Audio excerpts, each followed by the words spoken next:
Hello friends, आप सभी का स्वागत है आपके अपने यूट्यूब चैनल रॉयल विहार बोर्ड में। इस चैनल के माध्यम से आप सभी को क्लास 10th के बोर्ड एग्ज़ाम की तैयारी बिल्कुल ज़बरदस्त और परफेक्ट तरीके से कराई जाती है। आइए आज के इस वीडियो की शुरुआत करते हैं। इस वीडियो के माध्यम से आज हम लोग क्लास 10th के साइंस के जो केमिस्ट्री का एक मोस्ट इम्पोर्टेंट चैप्टर कार्बन से रिलेटेड 35 ऑब्जेक्टिव क्वेश्चंस को पढ़ेंगे, सीखेंगे और समझेंगे। और ये जो प्रश्न है कार्बन से रिलेटेड, जितने भी प्रश्न हैं वो सारे बोर्ड एग्ज़ाम में लगभग 10 बार से ज़्यादा बार पूछे जा चुके हैं। तो आज का ये सीरीज़, इसका पार्ट 1 है, इसको आप देखना ना भूलिएगा, नहीं तो आप बोर्ड एग्ज़ाम में अच्छी प्रिपरेशन नहीं कर सकते हैं। समझ गए? तो आइए इस वीडियो की शुरुआत करते हैं।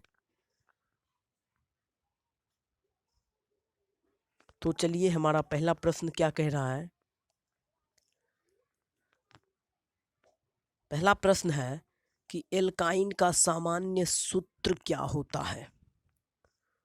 ऑप्शन नंबर ए है CnH2n+2, ऑप्शन नंबर बी है CnH2n, ऑप्शन नंबर सी है CnH2n-2, ऑप्शन नंबर डी है CnH2n-1। तो इसका right answer option number C हो जाएगा, CnH2n-2। एल्काइन का फॉर्मूला है, इसको आप लोग रट लीजिए, याद कर लीजिए एक तरीके से। बोर्ड एग्ज़ाम में बार बार पूछे जा चुके हैं, मैं आपको बार बार बता रहा हूँ। समझ गए? चलते हैं अगले प्रश्न की ओर। अगला प्रश्न क्या है, HCOOH का IUPAC नाम है। इसका IUPAC नाम पूछ रहा है। ऑप्शन नंबर ए है मेथेनल, ऑप्शन नंबर बी है मेथेनॉल, ऑप्शन नंबर सी है मेथेनोइक और ऑप्शन नंबर डी है मेथेनोइक अम्ल। तो इसका right answer option number B हो जाएगा, मेथेनॉल। HCOOH का IUPAC नाम मेथेनॉल है। समझ गए? चलते हैं नेक्स्ट प्रश्न की ओर। नेक्स्ट प्रश्न क्या कह रहा है कि 3 कार्बन परमाणु वाले एल्कीन का नाम है। एल्कीन का फॉर्मूला मैंने अभी आपको बताया। 3 कार्बन परमाणु वाली, ऑप्शन नंबर ए है प्रोपाइन, ऑप्शन नंबर बी है प्रोपीन, ऑप्शन नंबर सी है प्रोपेन, ऑप्शन नंबर डी है एथीन।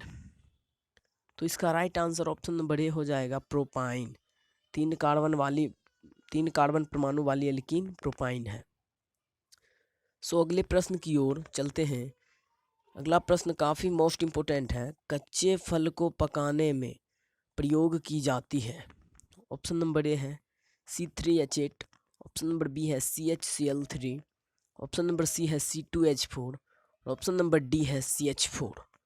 तो इसका right answer option number C हो जाएगा, C2H4। आपको फॉर्मूला के रूप में आपको लिखा है ऑप्शन में, तो आप फॉर्मूला भी याद कर लीजिएगा इसका। समझ गए? और यदि आप लोग कमेंट में लिख के बताते हैं कि सर फॉर्मूला से रिलेटेड लगभग 50 से अधिक ऑब्जेक्टिव टाइप क्वेश्चंस करवाइए, तो मैं आपके लिए वह वीडियो ज़रूर लाऊंगा। इसका हिंदी में मतलब कि इसका जो नाम है यह है एथिलीन। समझ गए? कार्बन 2 है तो एथेन हो गया, और 3 का 2 गुना है तो क्या हो जाएगा, एल्कीन। एल्केन एल्कीन तो एथिलीन हो जाएगा। समझ गए? तो चलते हैं नेक्स्ट प्रश्न की ओर।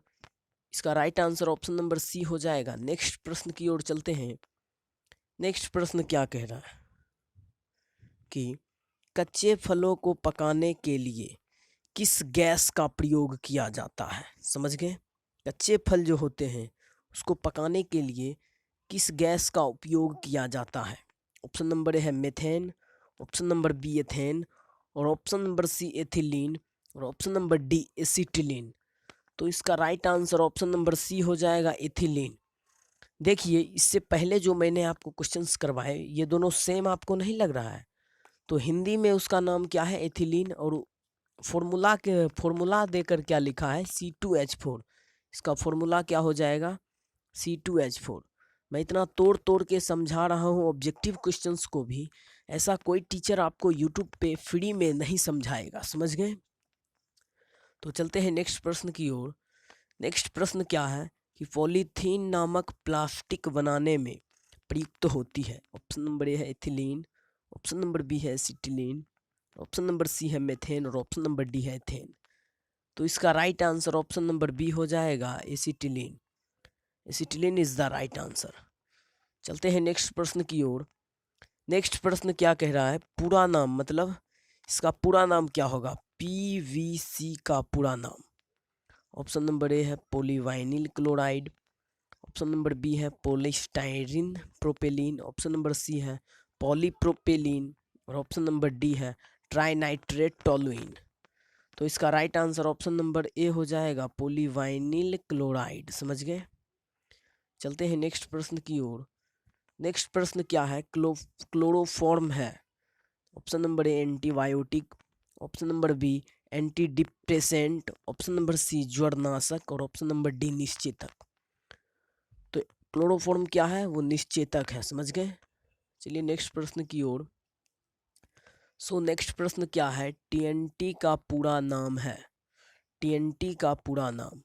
ऑप्शन नंबर ए है ट्राइनाइट्रोटोलुइन, ऑप्शन नंबर बी है ट्राइनाइट्रो टेट्राइमीन, ऑप्शन नंबर सी है ट्राइनाइट्रोटोलुइन और ऑप्शन नंबर डी है टेट्रानाइट्रो टेट्राइमीन।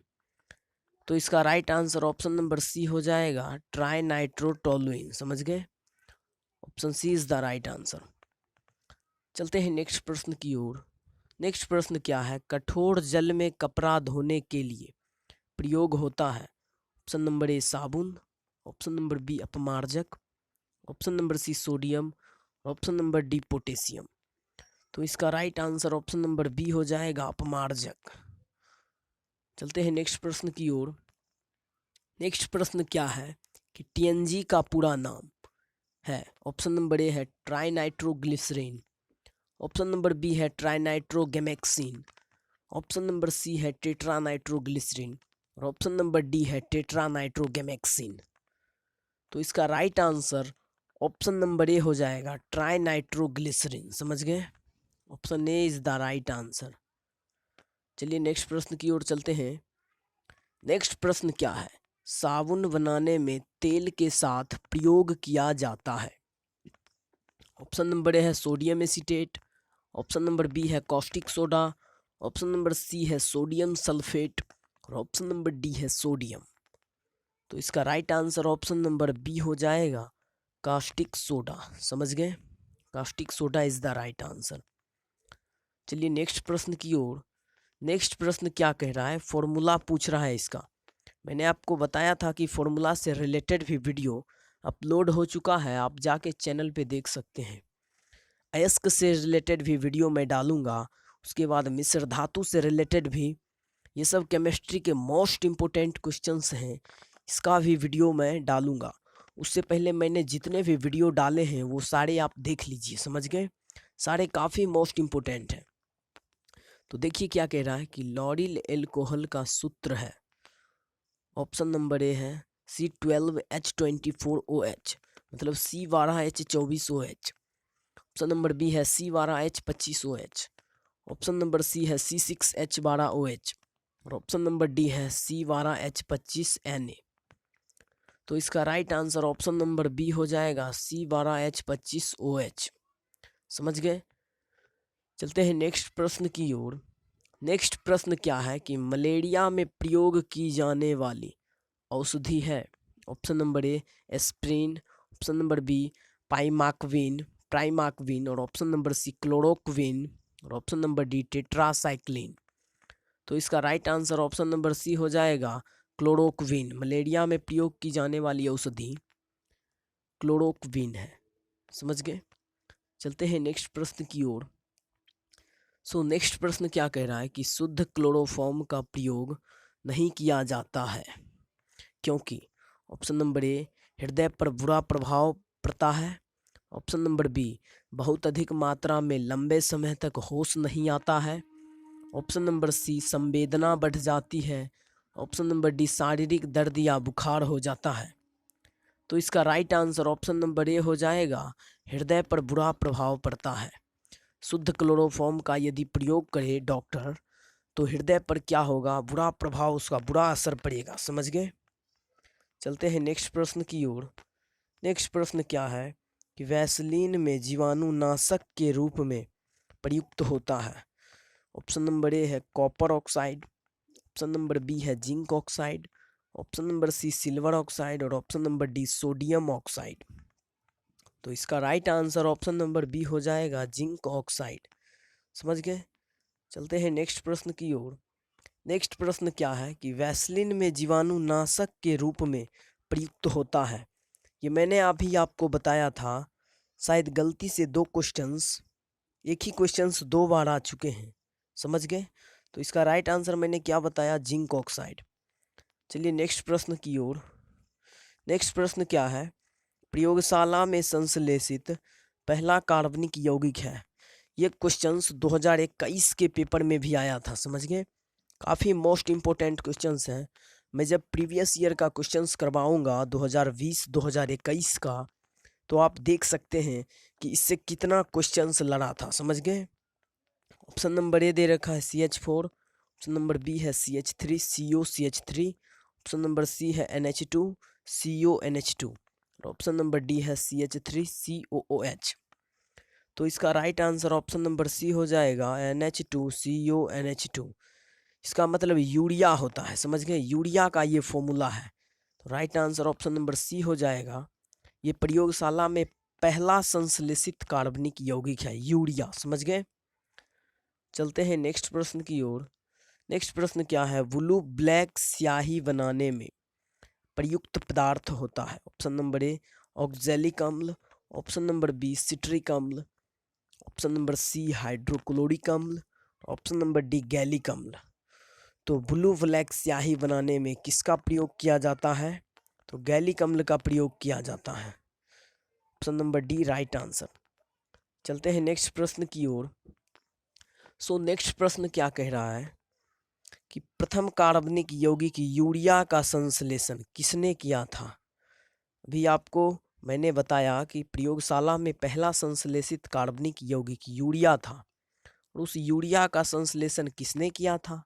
ऑप्शन नंबर ए है कोलवे ने, ऑप्शन नंबर बी वोहर ने, ऑप्शन नंबर सी वर्जिलियस ने, ऑप्शन नंबर डी इनमें से कोई नहीं।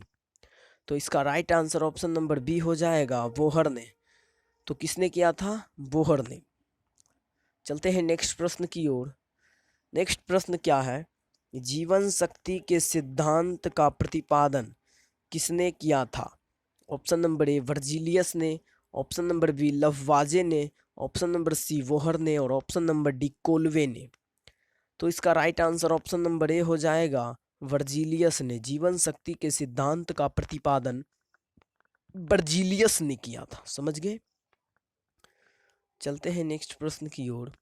नेक्स्ट प्रश्न क्या है, कार्बनिक यौगिकों के निम्नांकित में कौन से गुण पाए जाते हैं।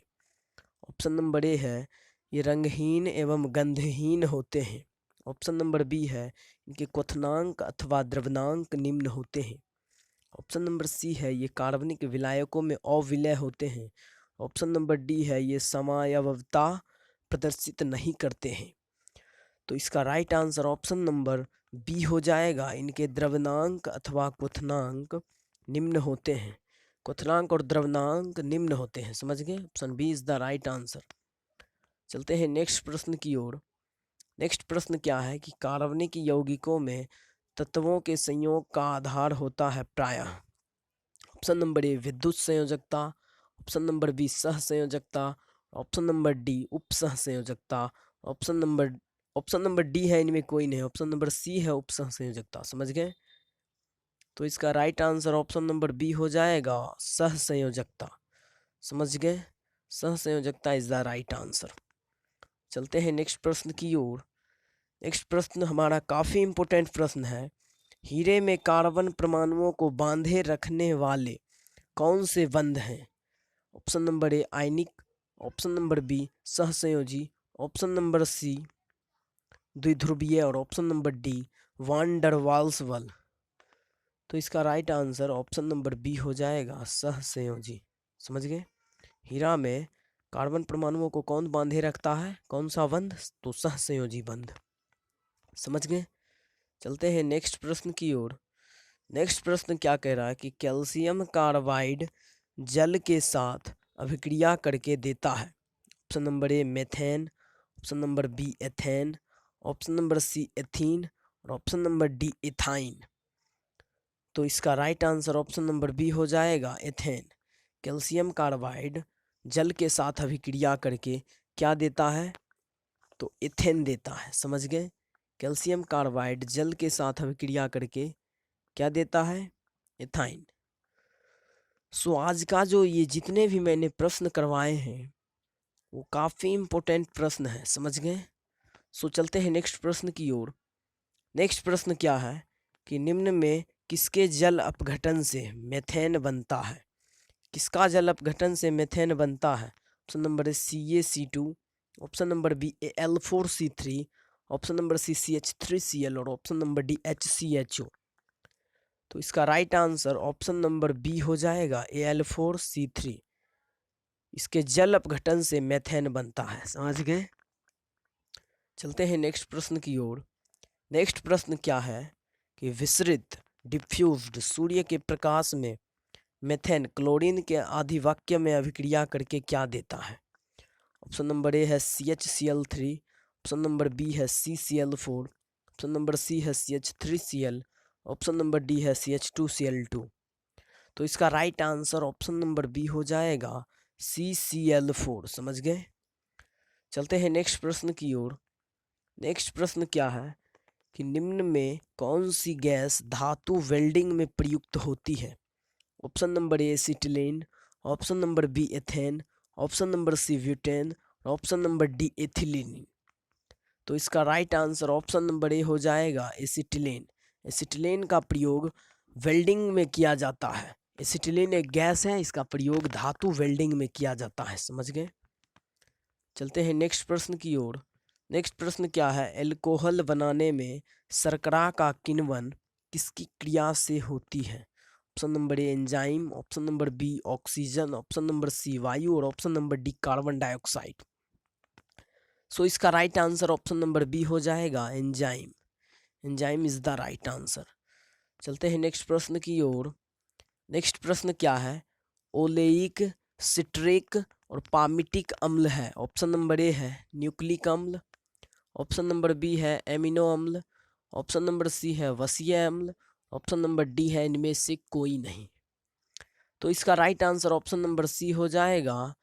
चूंकि ओलेइक, सिट्रिक और पामिटिक कैसा अम्ल है? तो वसीय अम्ल है। समझ गए? चलते हैं नेक्स्ट प्रश्न की ओर। नेक्स्ट प्रश्न क्या है? निम्न में मेथेन किसका उदाहरण है? ऑप्शन नंबर ए है संतृप्त हाइड्रोकार्बन का, ऑप्शन नंबर बी है असंतृप्त हाइड्रोकार्बन का, option number C aromatic hydrocarbon का, ऑप्शन नंबर डी अकार्बनिक यौगिक का। तो किसका उदाहरण है मेथेन? तो option number A is the right answer, संतृप्त हाइड्रोकार्बन का। मेथेन संतृप्त हाइड्रोकार्बन का उदाहरण है। समझ गए? चलिए नेक्स्ट प्रश्न की ओर। नेक्स्ट प्रश्न है कार्बन परमाणु की प्रकृति होती है, कैसी होती है? ऑप्शन नंबर ए समतलीय, ऑप्शन नंबर बी समचतुष्फलकीय, ऑप्शन नंबर सी समतलीय वर्गाकार, ऑप्शन नंबर डी अष्टफलकीय। तो इसका right answer option number B हो जाएगा समचतुष्फलकीय। समझ गए? कार्बन परमाणु की प्रकृति समचतुष्फलकीय होती है। समझ गए? चलते हैं नेक्स्ट प्रश्न की ओर। नेक्स्ट प्रश्न क्या है? जैव शक्ति सिद्धांत देने वाले वैज्ञानिक का नाम है, क्या नाम है भाई साहब? ऑप्शन नंबर ए है Virgilius, option number B Avogadro, option number C है van't Hoff, option number D है व्लोहर। तो इसका right answer option number A हो जाएगा वर्जीलियस। चलते हैं नेक्स्ट प्रश्न की ओर। नेक्स्ट प्रश्न क्या है? जैव शक्ति सिद्धांत का खंडन निम्न यौगिक के संश्लेषण पर हुआ। ऑप्शन नंबर ए है यूरिया, ऑप्शन नंबर बी है वायूरेट और ऑप्शन नंबर सी है एसीटोन, ऑप्शन नंबर डी है एसिटिक अम्ल। तो इसका right answer option number A हो जाएगा यूरिया। यूरिया के संश्लेषण पर हुआ। समझ गए? चलते हैं नेक्स्ट प्रश्न की ओर। नेक्स्ट प्रश्न क्या है कि कार्बनिक यौगिकों में कार्बन की संयोजकता है। Option number A 1, option number B 2, option number C 3 और ऑप्शन नंबर डी 4। तो इसका right answer option number D हो जाएगा। कार्बन की जो संयोजकता होती है वो 4 होती है। समझ गए। चलते हैं नेक्स्ट प्रश्न की ओर।